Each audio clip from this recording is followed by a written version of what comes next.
नमस्कार दोस्तों, global finance का एक बड़ा गेम चेंज होने वाला है। ब्रिक्स कंट्री यानी ब्राजील, रशिया, इंडिया, चाइना और साउथ अफ्रीका एक नए फाइनेंशियल सिस्टम को लेकर काम कर रहे हैं जिसमें यूएस डॉलर पर डिपेंडेंसी कम की जा सके। क्या आप सोच सकते हैं कि डॉलर का ग्लोबल डोमिनेंस खत्म हो सकता है? क्या ब्रिक्स एक नया ट्रेड सेटलमेंट मैकेनिज्म डेवलप कर सकता है? आज के वीडियो में हम समझेंगे कि ब्रिक्स करेंसी इनिशिएटिव क्या है और ये क्यों शुरू किया गया। डी डॉलराइजेशन का ग्लोबल ट्रेंड कैसा इम्पैक्ट डाल रहा है? क्या इंडिया, चाइना और रशिया मिलकर नए फाइनेंशियल ऑर्डर का बेस बना रहे हैं?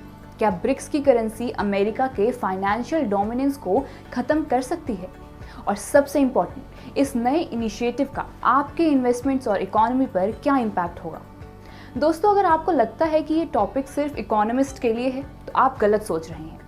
ये हर एक आम आदमी के वॉलेट, जॉब और सेविंग्स को डायरेक्टली इम्पैक्ट करेगा। तो चलिए इस बड़े टॉपिक को सिंपल तरीके से समझते हैं। ब्रिक्स कंट्रीज ने अपनी फाइनेंशियल सोवरेनिटी बढ़ाने के लिए एक नए ट्रेड सेटलमेंट सिस्टम पर काम स्टार्ट कर दिया है जिसमें यूएस डॉलर पर उनकी डिपेंडेंसी कम हो सके।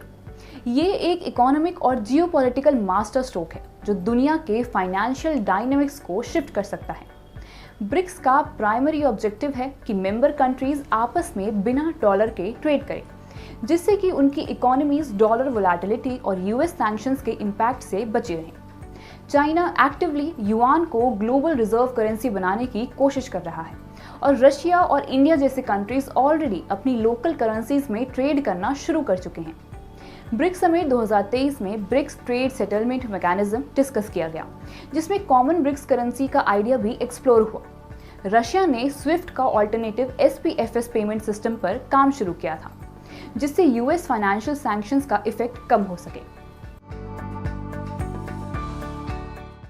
डी डॉलराइजेशन एक नया इकोनॉमिक ट्रेंड है जो जियोपॉलिटिकल टेंशंस और इकोनॉमिक सैंक्शंस की वजह से बढ़ रहा है। बहुत सारी कंट्रीज, स्पेशली जो यूएस सैंक्शंस के टारगेट हैं, अब यूएस डॉलर के बिना इंटरनेशनल ट्रेड करने के ऑप्शंस ढूंढ रहे हैं। रशिया और चाइना के बीच अब 80% से ज़्यादा ट्रेड युआन और रबल में हो रहा है, जबकि सऊदी अरेबिया ने भी चाइना के साथ ऑयल ट्रांजैक्शंस युआन में करना शुरू कर दिया है।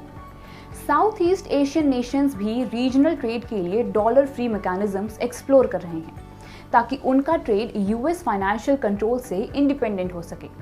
2022 में आईएमएफ ने रिपोर्ट दिया था कि डॉलर का शेयर ग्लोबल फॉरेक्स रिजर्व्स में 71% से गिरकर 58% हो गया है और ब्रिक्स के अलावा एशियान ब्लॉक भी लोकल करेंसीज में ट्रांजैक्शंस एक्सप्लोर कर रहा है, जो कि एक मेजर शिफ्ट का इंडिकेशन है। अगर ब्रिक्स एक कॉमन करेंसी या non dollar payment system develop करता है तो इसका डायरेक्ट फायदा ट्रेड पर होगा, जिससे कि वो और भी ज़्यादा फास्ट और ज़्यादा स्टेबल बन जाएगी। फॉरेक्स वोलेटिलिटी कंट्रोल में रहेगी और यूएस सैंक्शंस का इम्पैक्ट कम हो जाएगा। लेकिन इसके चैलेंजेस भी हैं। नए सिस्टम का ट्रस्ट बिल्ड करना आसान नहीं होगा। लिक्विडिटी क्राइसिस हो सकती है और इंडिया चाइना राइवलरी इसको स्लो कर सकती है। इंडिया रशिया के बीच ऑयल ट्रेड 2023 में $100 बिलियन क्रॉस कर गई, जो मोस्टली रुपीस और रबल में सेटल हुई थी। चाइना अफ्रीका के ट्रेड का 25% अब युआन में हो रहा है, जो कि डॉलर का ऑल्टरनेटिव दिखता है। यूएस और वेस्ट के लिए ब्रिक्स का ये मूव एक बड़ा चैलेंज हो सकता है। वॉशिंगटन ब्रिक्स नेशंस पर इकोनॉमिक प्रेशर डाल सकता है। आईएमएफ और वर्ल्ड बैंक नए फ्रेगमेंटेड फाइनेंशियल सिस्टम को डीस्टेबलाइजिंग मान सकते हैं और अगर ज़्यादा कंट्रीज ब्रिक्स मॉडल अडॉप्ट करती हैं तो यूएस की फाइनेंशियल डिप्लोमेसी वीक हो सकती है। यूएस ट्रेजरी डिपार्टमेंट ने 2023 में वार्निंग दी थी कि अगर डी डॉलराइजेशन का ट्रेंड बढ़ता रहा तो ग्लोबल फाइनेंशियल इंस्टेबिलिटी हो सकती है और यूरोप भी ब्रिक्स करेंसी इनिशिएटिव से अलर्ट है, लेकिन अभी तक ऑफिशियली न्यूट्रल स्टांस रखा है। ब्रिक्स का इनिशिएटिव सिर्फ एक इकोनॉमिक डिसीजन नहीं है, ये एक नया फाइनेंशियल वर्ल्ड ऑर्डर बनाने की कोशिश का हिस्सा है। यूएस डॉलर की डोमिनेंस दुनिया भर के ट्रेड और फाइनेंशियल पॉलिसीज को कंट्रोल कर रही है, लेकिन अब नए ऑल्टरनेटिव्स इमर्ज हो रहे हैं। ब्रिक्स एक नए मल्टीपोलर फाइनेंशियल सिस्टम का फाउंडेशन रख रहा है, जो कि एशिया, अफ्रीका और लैटिन अमेरिका के नेशंस के लिए बेनिफिशियल हो सकता है। लेकिन ये भी सच है कि ब्रिक्स करेंसी सिस्टम के लिए लॉन्ग टर्म ट्रस्ट बिल्ड करना आसान नहीं होगा।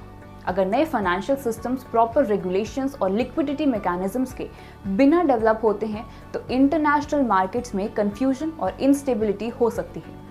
यूएस फाइनेंशियल डोमिनेंस कम होने का मतलब ग्लोबल स्टेबिलिटी में एक बड़ा शिफ्ट भी हो सकता है।